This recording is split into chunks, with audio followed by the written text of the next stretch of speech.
మమతా బెనర్జీ రాజకీయంగా వెనక్కి తగ్గే నాయకురాలు కాదు. ఈ ఇమేజ్ ను ఆమె సంవత్సరాలుగా నిర్మించుకుంది. 2026 ఎన్నికల ఫలితాల తర్వాత ఆమె రాజీనామా చేయనని చెప్పడం ఒక సాధారణ రాజకీయ నిర్ణయం కాదు. అది ఆమె రాజకీయ తత్వానికి, ఆమె పోరాట శైలికి ప్రతిబింబం. నేను ఓడిపోలేదు అన్న ఆమె మాటలో కేవలం ఒక ప్రకటన మాత్రమే లేదు, అది ఒక రాజకీయ నెరేటివ్. ఎన్నికల ఫలితాలు అధికారికంగా వేరేలా చెప్పినా ప్రజా తీర్పు తనకు వ్యతిరేకం కాలేదని, అది వక్రీకరించబడిందని ఆమె నమ్మకం, లేదా కనీసం అలా ప్రజలకు చెప్పాలనే నిర్ణయం తీసుకుంది. ఈ స్థితిలో రాజీనామా చేస్తే ఆమె స్వయంగా ఓటమిని అంగీకరించినట్లు అవుతుంది. అందుకే మమత అలా చేయాలనుకోవడం లేదు. మమత రాజీనామా చేయకపోవడానికి గల కారణం ఎన్నికల ప్రక్రియపై అనుమానం. ఎలక్షన్ కమిషన్ తటస్థంగా వ్యవహరించలేదని, కేంద్ర ప్రభుత్వానికి అనుకూలంగా పనిచేసిందని ఆమె ఆరోపిస్తున్నారు.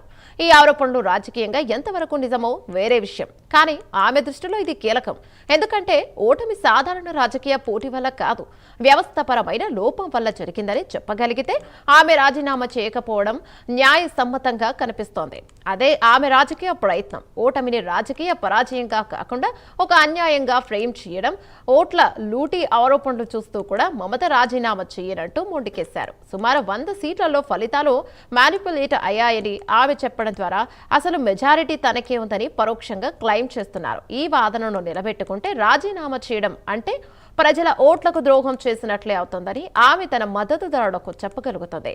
అంటే మమత దృష్టిలో ఇది కేవలం ఒక పదవి కాదు, పదవి విషయం కూడా కాదు, అది ప్రజాస్వామ్యాన్ని కాపాడే పోరాటంగా చూపించడం.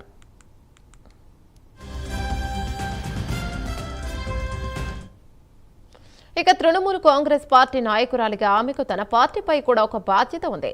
భారీ ఓటమి తర్వాత వెంటనే రాజీనామా చేస్తే పార్టీ క్యాడర్ మోరల్ పూర్తిగా దెబ్బతింటుంది. కానీ పోరాడుతూ నిలబడితే ఓటమి అయినా కూడా అది ఒక ఫైట్ బ్యాక్ కథగా మారుతుంది. రాజకీయాల్లో ఇది చాలా కీలకం. ఓడిపోయిన కథను ఎలా చెప్పుకుంటామనేదే ముఖ్యమైన అంశం. మమతా బెనర్జీ ఇప్పుడు అదే చేస్తున్నారు. ఆమె తనను ఓడిపోయిన నాయకురాలిగా కాకుండా అన్యాయానికి ఎదురు నిలిచిన నాయకురాలిగా ప్రజల ముందు నిలబెట్టుకోవాలని ప్రయత్నిస్తున్నారు. ఇక మరో కోణంలో చూస్తే ఇది నేరుగా కేంద్ర రాష్ట్ర రాజకీయ పోటీకి కూడా సంబంధించినది.